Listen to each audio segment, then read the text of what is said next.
Sean todos bienvenidos. Muchísimas gracias por acompañarnos. Es un placer para mí estar con ustedes compartiendo estos breves momentos. Espero que sean tan provechosos para ustedes como lo ha sido para mí la elaboración de esta charla. Vamos a compartir el día de hoy esta charla relacionada con puericultura de la vacunación. La puericultura de la vacunación está relacionada directamente con todos los otros elementos de la puericultura. La puericultura en sí, tal y como lo define la Real Academia de la Lengua Española, se refiere a todo lo relacionado con la crianza y el cuidado del niño durante los primeros años de la vida. Y en relación con esta puericultura, he tratado de relacionar los temas con la vacunación y acá nos vamos a mover en diferentes aristas. Vamos a introducir las buenas prácticas en vacunación y en buenas prácticas en vacunación he tratado de mencionar cada uno de los tópicos que más frecuentemente se nos vienen a la mente basados en evidencia clínica que nos pueden generar dudas o controversias, mitos y realidades relacionados con la vacunación. Por ahí nos vamos a mover hacia el dolor en vacunación, igual, mitos y realidades, y vamos a analizar la calidad de la evidencia publicada. Vamos a hablar sobre la cantidad de antígenos y vamos a movernos hacia las oportunidades perdidas en vacunación. Vamos a conversar sobre un tema que está muy de moda en estos días, que es la resistencia a las vacunas, y vamos a conversar sobre los efectos adversos de la vacunación, ya que estos son los que motivan mucha de esta resistencia hacia las vacunas por parte de muchos de los padres de familia.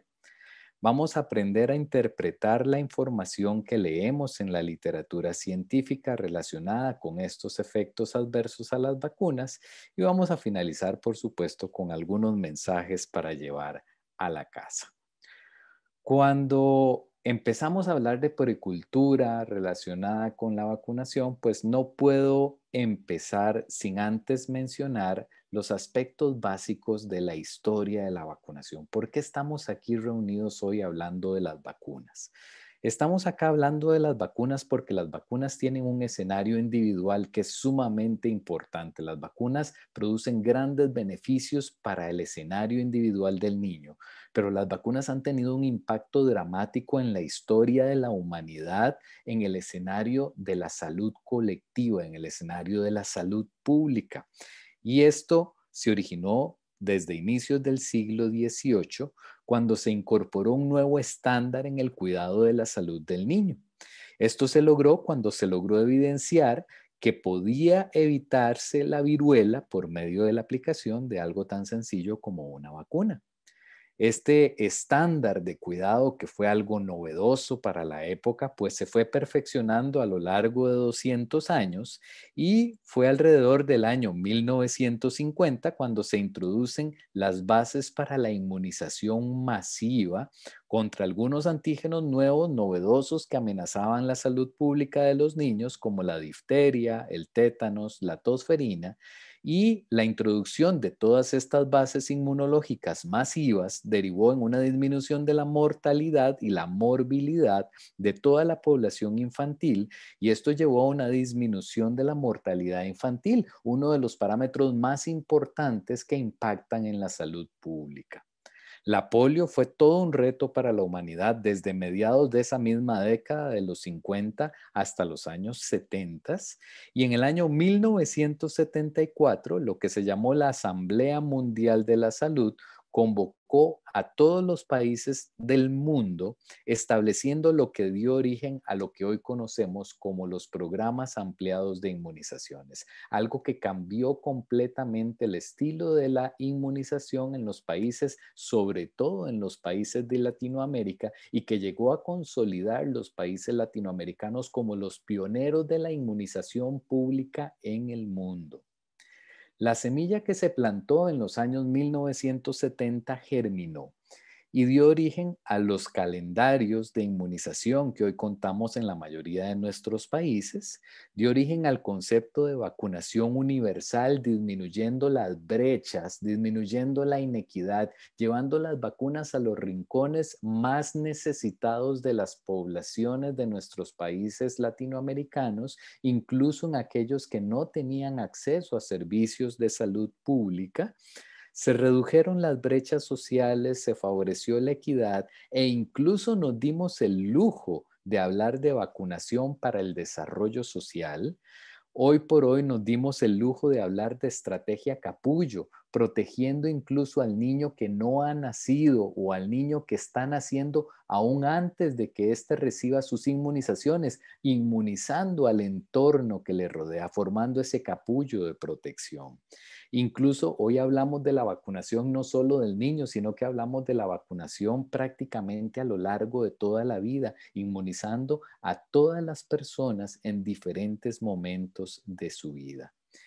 Y bueno, para lograr todo esto que hemos ido germinando a lo largo de la historia de la vacunación, se requiere que hagamos buenas prácticas de vacunación.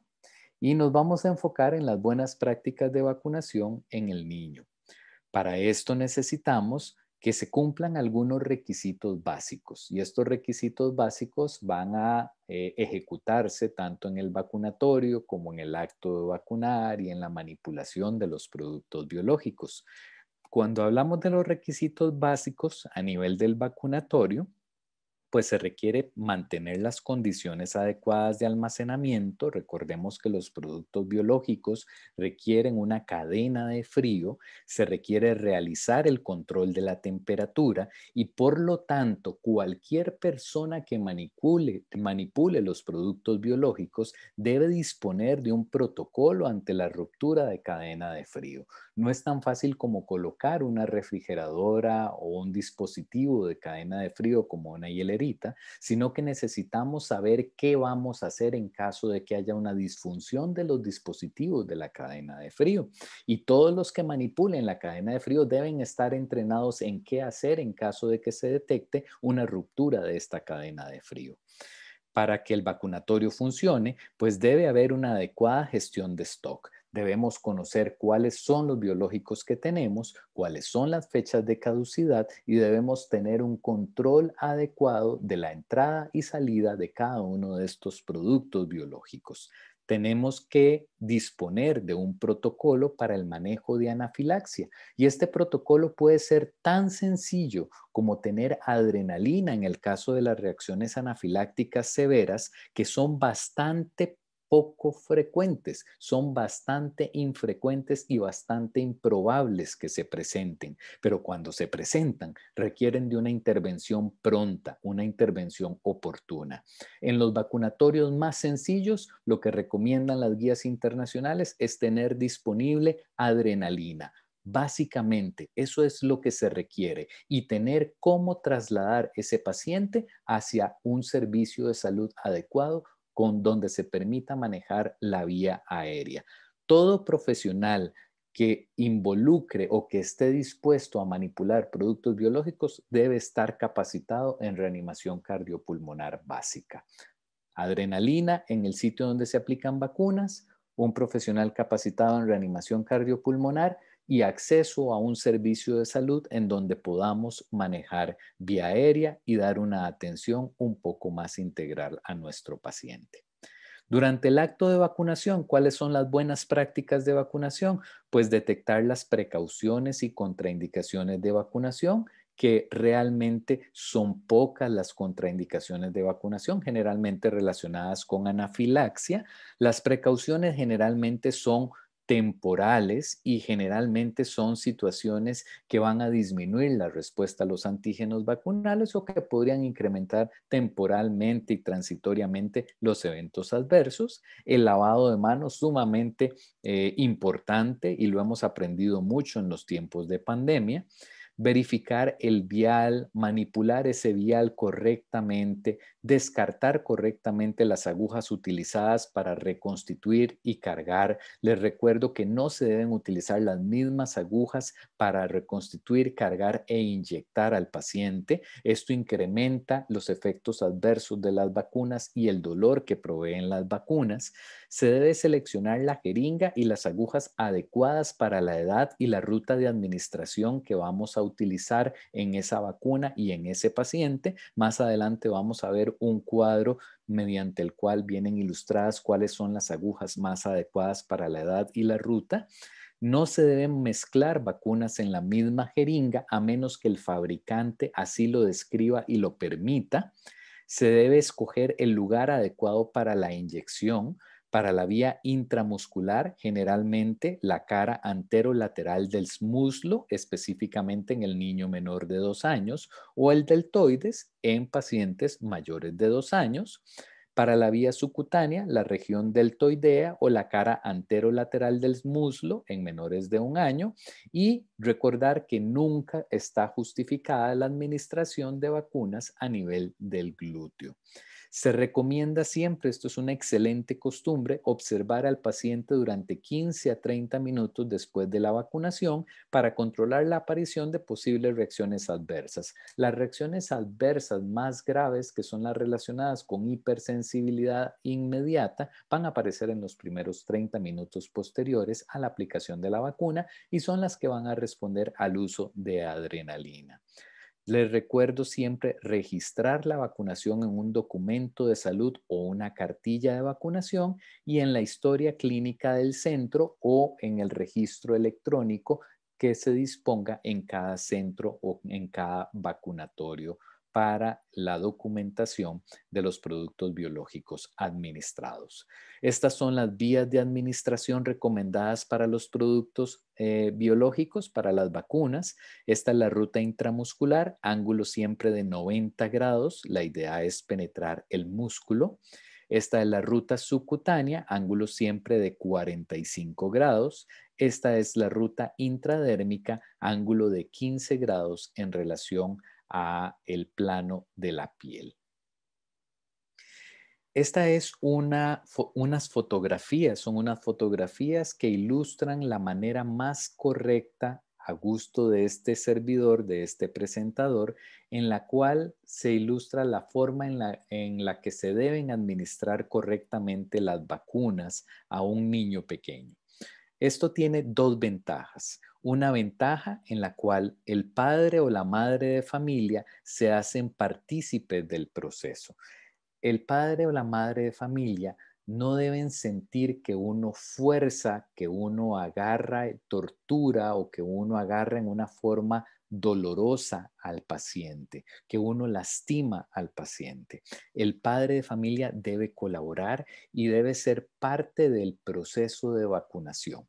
Entonces, si ellos participan del proceso de inmovilización y del proceso de vacunación, el proceso va a ser más relajado para el niño, va a ser menos estresante para los padres y por supuesto va a ser menos doloroso y menos traumático.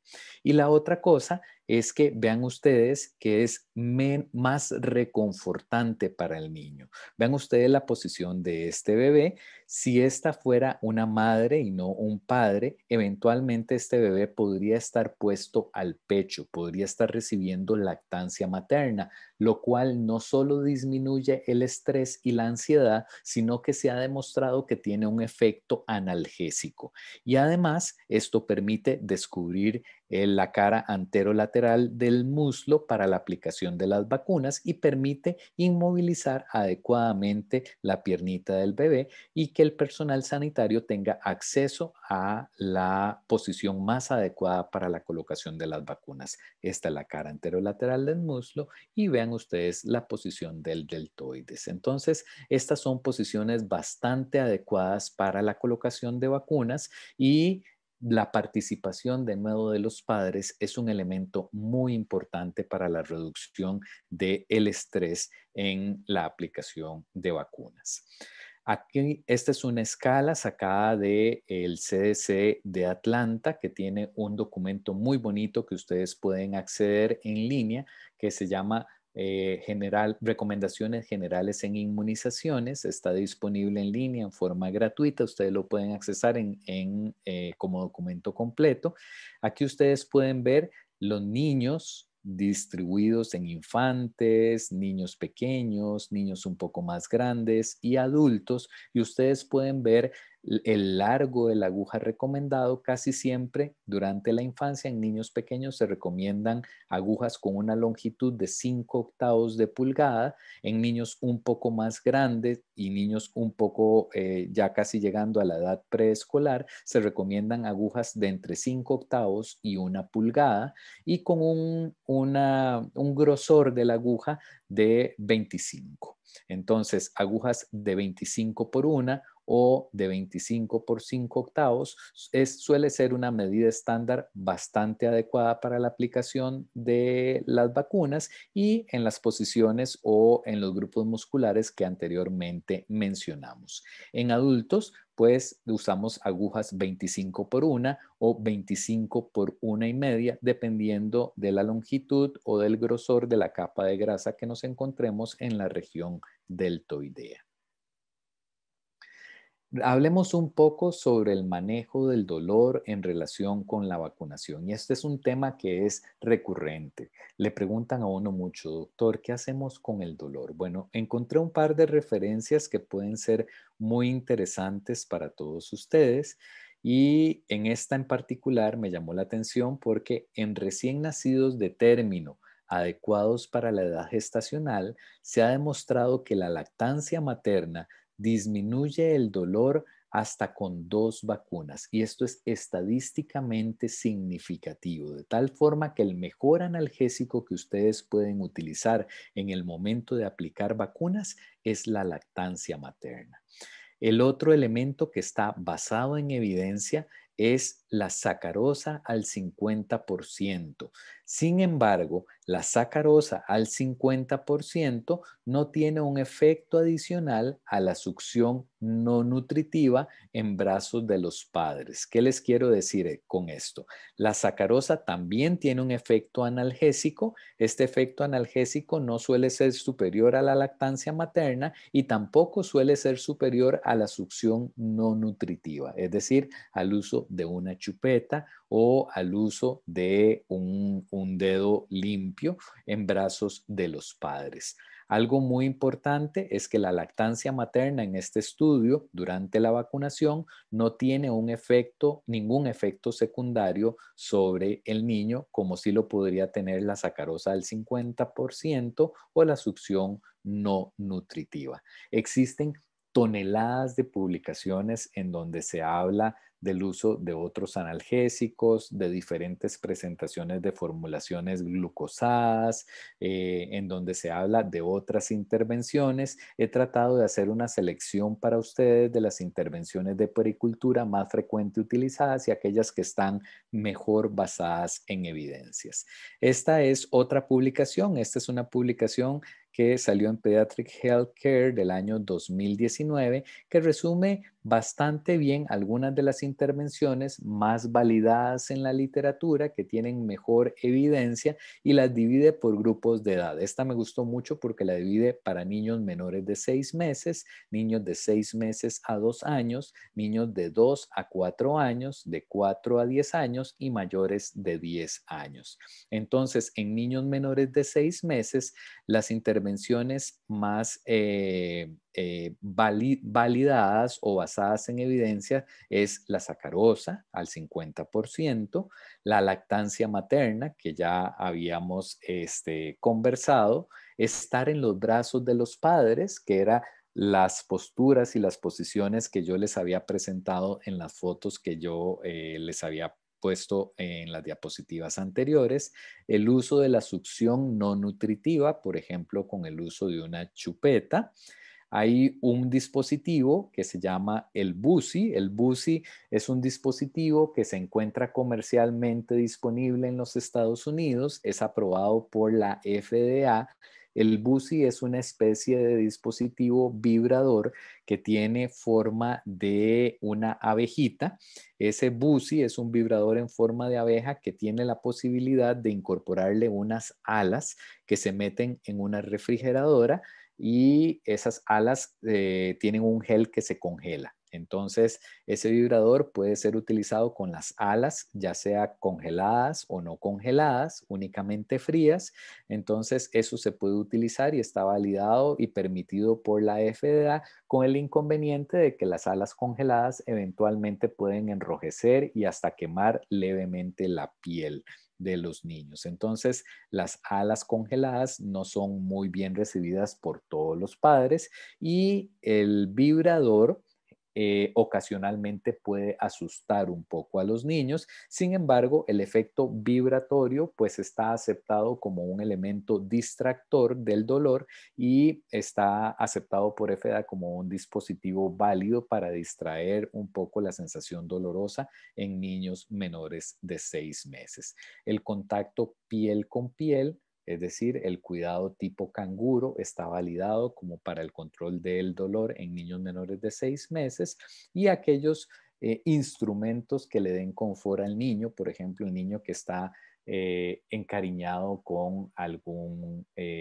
objeto tipo peluche o algún animalito de estos de juguete, con algún tipo de toalla, manta, etcétera, alguno de estos elementos con los cuales los niños se encariñan y tenerlo cerca pues le genera confort. Entonces vean ustedes que las intervenciones en menores de 6 meses son intervenciones que son bastante simples, pero que pueden interferir o que pueden modificar significativamente el dolor y que pueden dar algo de confort en el momento de vacunar.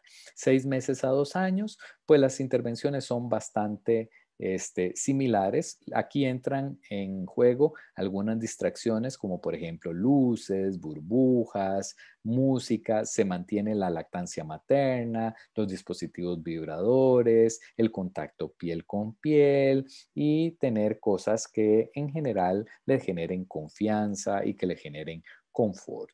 Y de 2 a 4 años en adelante, pues básicamente elementos de distracción es lo que está recomendado, lo cual se mantiene constante durante el resto de la infancia. Esta diapositiva pues se ve un poco pequeña la intervención, pero básicamente lo que quiero que ustedes vean en esta diapositiva es aquellas intervenciones en los actos de vacunación que tienen recomendaciones fuertes.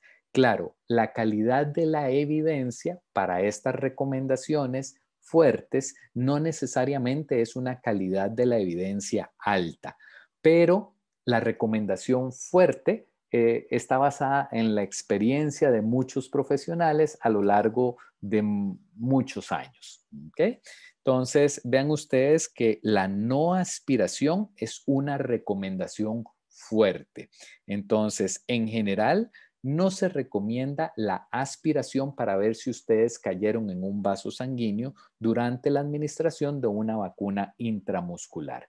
Los lugares en donde ustedes van a vacunar generalmente no caen cerca de vasos sanguíneos significativos o relevantes. Entonces, a pesar de que la calidad de la evidencia es baja, pues la fuerza de la recomendación es alta y realmente el tiempo que se dura aspirando es un tiempo significativo y eso puede generar un poco más de molestia y un poco más de disconfort. Así que desde el punto de vista de puericultura, no se recomienda aspirar cuando ustedes aplican una inyección.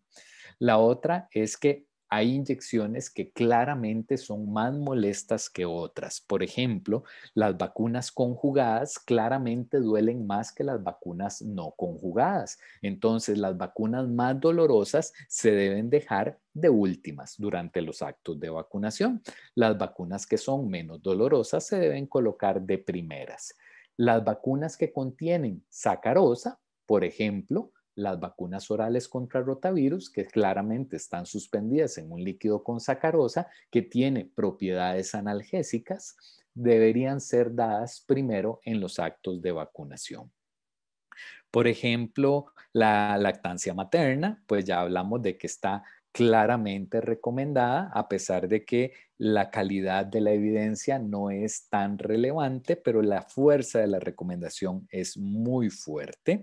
La posición del bebé, contacto piel con piel, una evidencia muy fuerte. El abrazo paterno, la posición cómoda, estar en una posición sentado y no acostado en una camilla con alguien que lo esté sujetando por detrás, pues obviamente estar sentado en los brazos de papá o de mamá es muchísimo más cómodo, muchísimo más, alivia muchísimo más el estrés que estar en una camilla. El uso de anestésicos tópicos es aceptado con una recomendación relativamente fuerte, aunque les tengo que confesar que el uso de estos anestésicos tópicos, cuando uno lee el texto de este artículo, establece que puede haber algunas complicaciones y puede haber algunos riesgos de efectos adversos locales, como irritación local. Algunos de estos anestésicos locales, como tipo pilocarpina, etcétera, pueden tener también irritación porque requieren la colocación de un parche o de una membrana oclusiva encima durante cierta cantidad de minutos antes de hacer la aplicación de la vacuna. Entonces eso genera estrés en el niño porque ya sabe que ustedes lo van a punzar. Y además el parche puede ocasionar cierta desfacilación de una piel sensible. Entonces eso hay que tenerlo en cuenta.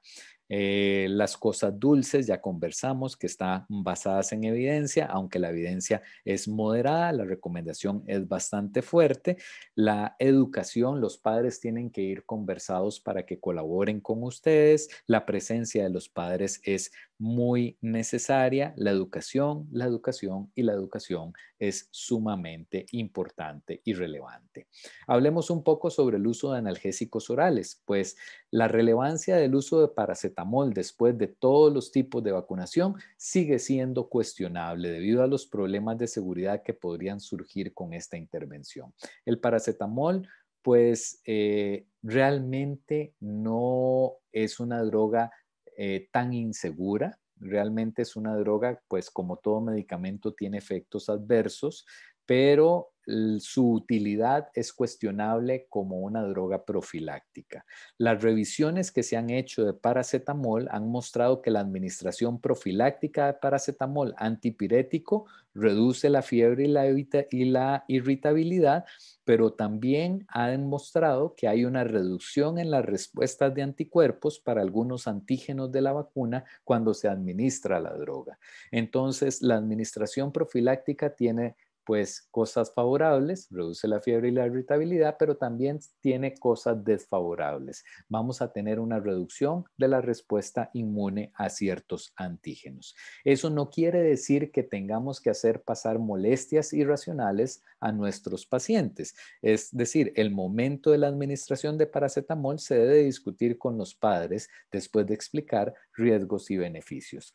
Si el paciente está experimentando efectos adversos de las vacunas como fiebre, malestar general, irritabilidad, llanto, rechazo al alimento, pues el paciente se podría beneficiar de una dosis de analgésico sin ningún inconveniente. Lo que nos recomienda la literatura, y aquí los dejo, esto es una revisión sistemática que fue publicada en el año 2018, no se recomienda el uso profiláctico del analgésico. Las dosis de rescate son aceptables discutiendo con el padre riesgo-beneficio. Y mucho ojo, la literatura y las revisiones sistemáticas son sumamente claras en que la droga de elección es paracetamol. No se contempla en el uso de otros antiinflamatorios no esteroideos. Hablemos un poco de la cantidad de antígenos. Los padres están preocupados porque cada vez nuestros niños reciben más cantidad de antígenos en más cantidad de inyecciones. Y claramente algunos padres que se han autodenominado antivacunas, pues dicen, pues nuestro sistema inmune estará preparado para recibir más antígenos. Bueno, nuestro sistema inmune puede responder hasta 10 a la 9 antígenos simultáneamente administrados en el mismo momento. Y yo les quiero comentar que a pesar de que nosotros hemos aumentado la cantidad de vacunas contra las cuales estamos inmunizando en ciertos momentos o con las vacunas que aplicamos en cada tiempo de vacunación, pues la cantidad de antígenos curiosamente ha venido en disminución. Vean ustedes cómo en el año, por ejemplo, 1960, para prevenir 5 enfermedades, aplicábamos alrededor de 3.200 antígenos con las vacunas que se aplicaban en ese momento. Y vean ustedes cómo en la década de los 2000 aplicábamos 126 antígenos para prevenir 11 enfermedades. Eso tiene que ver con una mejoría en las técnicas de purificación antigénica para lograr vacunas cada vez mejor depuradas, más dirigidas y la utilización de menos, como les dijera, con la utilización de antígenos más purificados. Es decir, cada vez identificamos mejor la proteína, el determinante antigénico, y lo utilizamos en una forma más dirigida. Las técnicas de ADN recombinante han permitido que nosotros obtengamos las proteínas y los péptidos y que incluso le agreguemos algún ayudante para hacerlo más inmunogénico.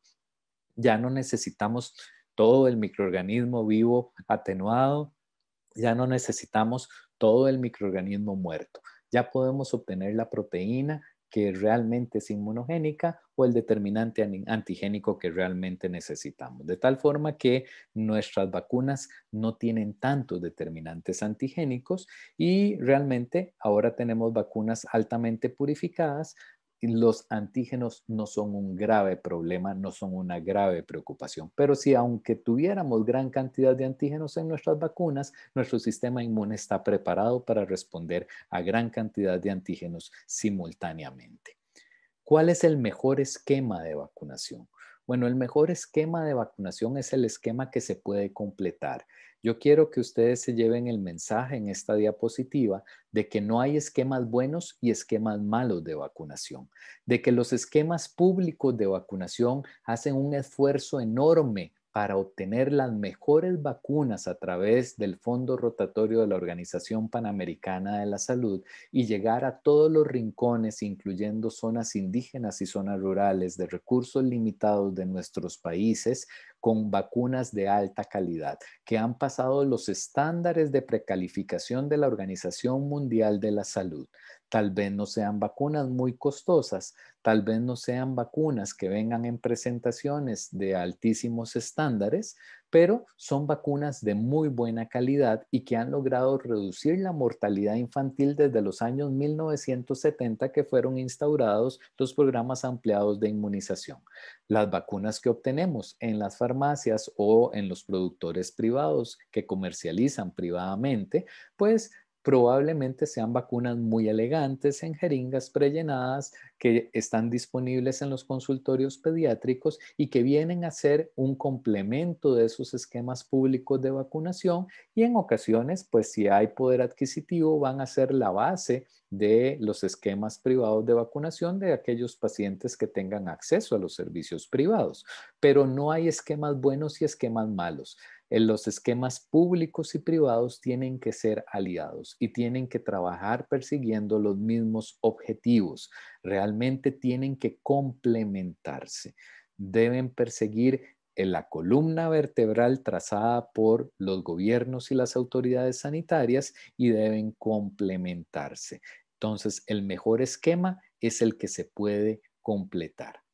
Hablemos un poco sobre el problema de la resistencia a las vacunas. ¿Por qué la gente tiene miedo de vacunarse? Bueno, les tengo que comentar que hay un estándar un estándar diferente en relación con la seguridad de las vacunas comparado con el resto de los fármacos.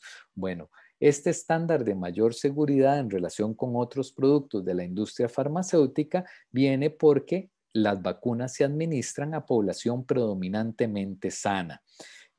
Cuando nosotros tomamos un medicamento porque tenemos una infección, pues realmente nos sentimos mal, estamos enfermos y estamos dispuestos a aceptar los efectos adversos de ese medicamento porque realmente nos sentimos mal. Pero en las vacunas nosotros estamos sanos y realmente podríamos experimentar algunos efectos adversos de esa vacuna y nos sentíamos bien y ahora vamos a sentir algo de disconfort. Y como si fuera poco, nos están imponiendo cierto carácter mandatorio y universal de esa vacunación.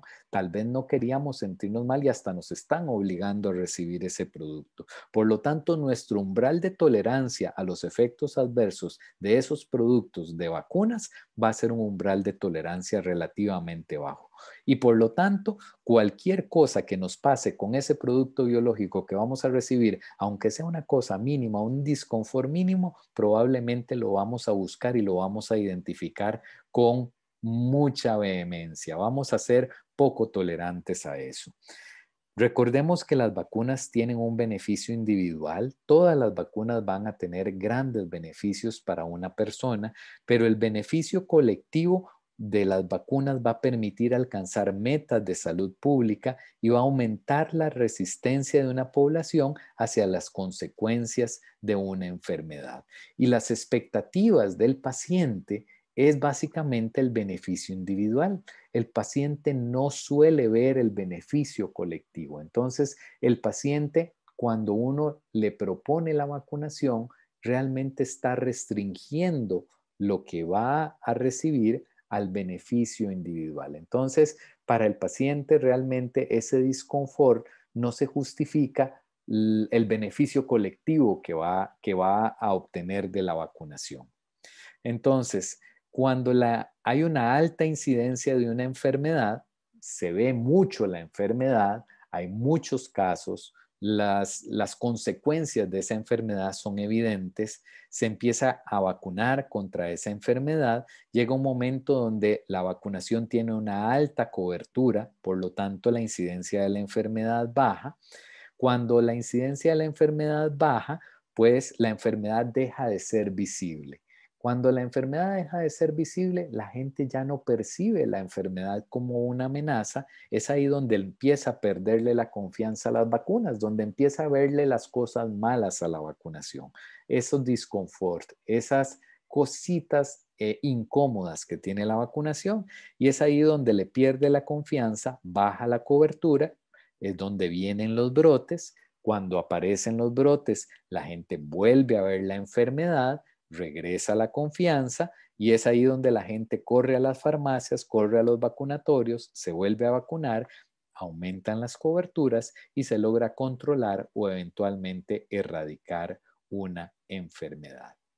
En todo este proceso de vacunación, pues vamos a tener un gran porcentaje de la población, generalmente hasta un 75% de la población, que son aceptores de las vacunas. Tenemos como un 23% de la población que son indecisos, que tienen dudas razonables relacionados con la vacunación y menos de un 2% de la población son gente que rechaza las vacunas. En este 23% de la población que son indecisos, tenemos que abordar esta indecisión. Tenemos que dar consejería relacionada con la vacunación. Requieren algo de información. Y vean ustedes qué preocupante, porque ahora la gente ya no recurre al profesional de la salud. Ahora la gente recurre a sitios tecnológicos, recurren a sitios web. Y accesando los sitios web, muchos de estos sitios van a criticar las vacunas.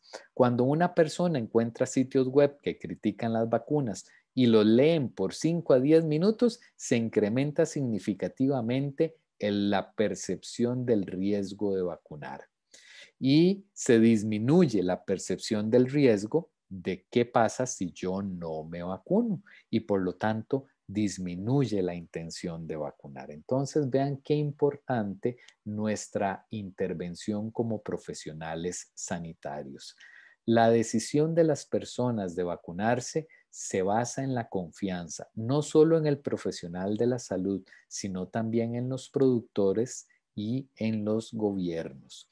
Los profesionales de salud son una fuente súper confiable en información de vacunas, pero los profesionales de salud casi no hablamos con las personas, nada más imponemos nuestra opinión.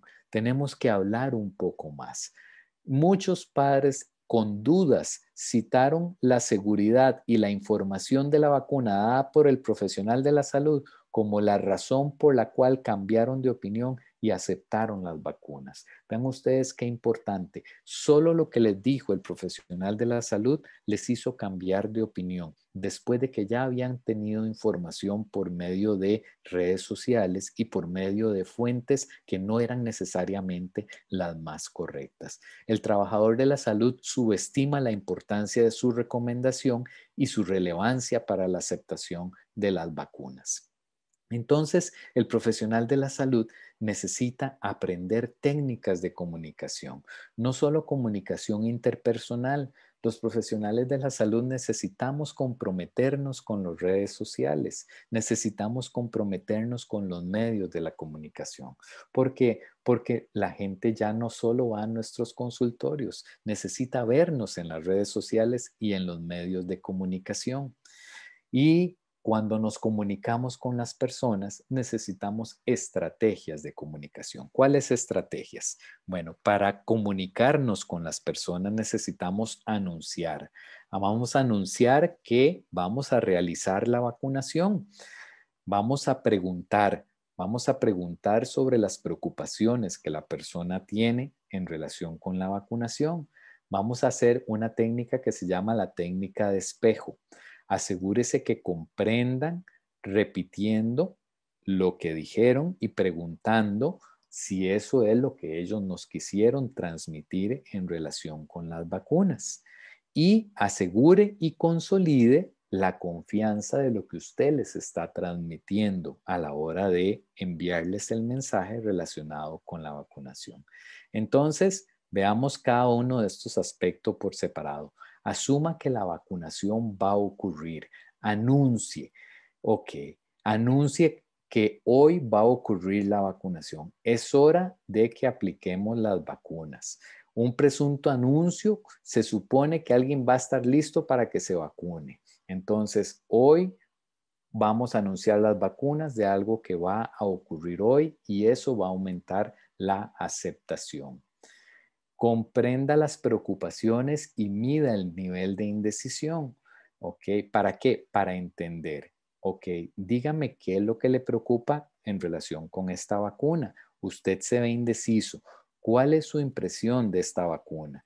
Parece que usted tiene sentimientos mixtos sobre la vacuna. ¿Me puede decir qué es lo que usted siente en relación con esta vacuna en estos momentos? ¿Cómo le puedo ayudar a informarse o a tomar decisiones en relación con esta vacuna?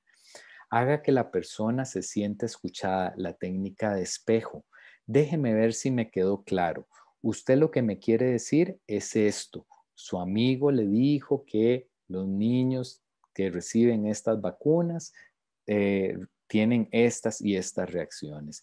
Si yo entiendo correctamente, usted lo que quiere decir es esto. Capté bien su preocupación. Lo que usted quiere decir es que el programa de televisión que vio presentó esta y esta y esta información. Muy bien. Y ahora responda a las inquietudes. Bueno, en mi opinión profesional, la vacunación es la mejor opción. Respeto su derecho a cuestionar. Avancemos y trabajemos juntos para hacer lo que podamos para que usted y su hijo se mantengan saludables. Proporcione argumentos válidos para una preocupación. Puedo ver que ustedes están haciendo lo mejor para mantener la salud de su hijo. He tenido pacientes que desarrollan algunos efectos menores, pero el mayor riesgo que puede tener hoy usted es no vacunar a su hijo por estas y estas razones. Entonces, para responder una preocupación, use los hechos con moderación, evite el intercambio, tenga a mano su propia historia de vacunación, diga algo positivo sobre las personas genuinas. Una buena experiencia refuerza decisión y confianza y utilice la minimización del dolor. Sea breve, mantenga la puerta abierta, escuche inquietudes, responda donde sea apropiado, repita su recomendación, persista, evite confrontación y proporcione enlaces a recursos si usted así lo desea. Movámonos hacia los eventos adversos a las vacunas. ¿Cómo se clasifican los eventos adversos a las vacunas? Bueno, se clasifican relacionados con el programa. Estos se llaman eventos o errores programáticos. Estos son los más evitables, son los que tienen que ver con las buenas prácticas de vacunación. Relacionados con las propiedades intrínsecas de las vacunas, esto tiene que ver con las reacciones al antígeno o a sus componentes. Estos son los más frecuentes y generalmente estos son leves, breves, transitorios y tolerables. Los eventos coincidentales. Los coincidentales son los que se presentan en igual proporción en población vacunada y no vacunada, pero se asociaron temporalmente al acto de vacunar. Estos son los más temidos. Los más temidos, ¿por qué? Porque la gente los va a achacar a la vacuna sin darse cuenta de que suceden también en población no vacunada. Ejemplo, Guillain-Barré. Me le pusieron la vacuna de la influenza y le dio un Guillain-Barré, ajá, pero resulta que aquel niño de la misma edad, en la misma época del año, que no recibió vacuna de influenza, también tuvo un Guillain-Barré. Y entonces la incidencia de Guillain-Barré en población vacunada y no vacunada fue exactamente la misma. Entonces fue coincidental. Y un evento no concluyente no es posible ubicarlo en un grupo particular luego de una investigación adecuada. ¿Qué es causalidad? Causalidad requiere una investigación de farmacovigilancia. Nunca, nunca, nunca achaquen un efecto adverso a una vacuna si no se hizo un reporte adecuado y se hizo una investigación adecuada. ¿Por qué? Porque los eventos hay que investigarlos en el campo, en el tiempo y en población vacunada y no vacunada. Si no se hizo ese trabajo de investigación y no se sabe qué pasó en población no vacunada, pues echarle la culpa a la vacuna es una irresponsabilidad. Para decir que hay causalidad, el problema de salud ocurre en un periodo de tiempo plausible luego de la vacunación. El evento adverso corresponde a algún evento relacionado previamente con alguna vacuna. El evento clínico es biológicamente relacionable con la vacunación. El laboratorio podría confirmar la asociación. El evento recurre luego de que se readministra la vacuna a este paciente o a otro paciente y se demuestra una relación epidemiológica, especialmente si esta es reproducible en forma subsecuente. Cuando ustedes analizan la bibliografía que describe eventos adversos relacionados con la vacuna, los eventos que se reporten en revisiones sistemáticas o metaanálisis son de gran calidad. En ensayos clínicos son de buena calidad. En observaciones o estudios de cohorte son de muy aceptable calidad. Casos y controles también son de aceptable calidad. Series de casos, bastante buena calidad. Reportes de caso, cartas al editor, editoriales o prensa, probablemente son cosas anecdóticas que no revisten de una calidad científica adecuada, por cuanto hay que compararlos con la población no vacunada. Entonces, cartas al editor, reportes de caso, eso no me sirve a mí para interpretar efectos adversos relacionados con la vacuna. Hagamos comparaciones, casos y controles, estudios observacionales, revisiones sistemáticas a lo largo del tiempo. Les traigo un par de ejemplos. Miastenia gravis siguiendo la aplicación de vacuna de virus de papiloma humano. ¿Cuántas personas tienen miastenia gravis después de vacunarse? No lo sabemos. ¿Cuántas personas tienen miastenia gravis de la misma edad, en la misma población, sin vacuna? Saquemos cuentas. Si la cantidad de personas con miastenia gravis sin vacuna es igual en la misma población, en la misma edad, a las personas que recibieron vacuna y tuvieron miastenia gravis, la vacuna no tuvo nada que ver. Por lo tanto, un reporte de caso no puede concluir nunca que la vacuna puede causar miastenia gravis. Esto es una gran irresponsabilidad.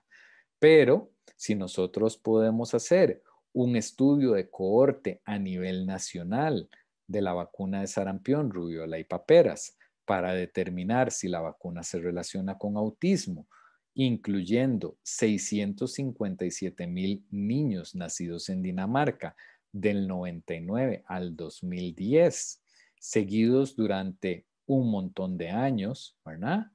Vemos los resultados y llegamos a la conclusión de que durante toda esa cohorte seguimos a casi más de 600,000 niños y de que la vacuna no se asocia a un aumento del riesgo de autismo. Esto es un estudio de alta calidad. Ya para terminar, ¿en quién confían los pacientes? ¿De dónde obtiene el paciente información para vacunarse? Del personal sanitario. 80% de los pacientes confía en su personal de salud. Si el paciente o si el médico tiene una actitud positiva a la vacunación, hasta el 90% de los pacientes se va a vacunar. Consejos para llevar a casa. Vacunar es un acto de amor. La práctica de vacunar es un trabajo en equipo en el cual podemos incorporar a las familias. Nunca dejen por fuera a las familias. La información sobre las mejores prácticas de vacunación está disponible. Hay que buscarla de las mejores fuentes y saberla interpretar. El movimiento antivacunas no es un movimiento fuerte, es un movimiento ruidoso, pero nosotros somos más y la gente tiene dudas razonables a las vacunas. Nosotros podemos aclarar esas dudas. La vacunación debe evolucionar, no podemos hacer de ella un acto rutinario y recuerde, público y privado estamos en el mismo equipo. La mejor vacuna es la que se coloca, el mejor esquema es el que se puede concluir. Muchísimas gracias a todos por su atención y espero poder contribuir en algo a la poricultura de la vacunación y a todo lo que ustedes hacen en su práctica pública y en su práctica privada. Les agradezco mucho por todos estos minutos que ustedes me han acompañado.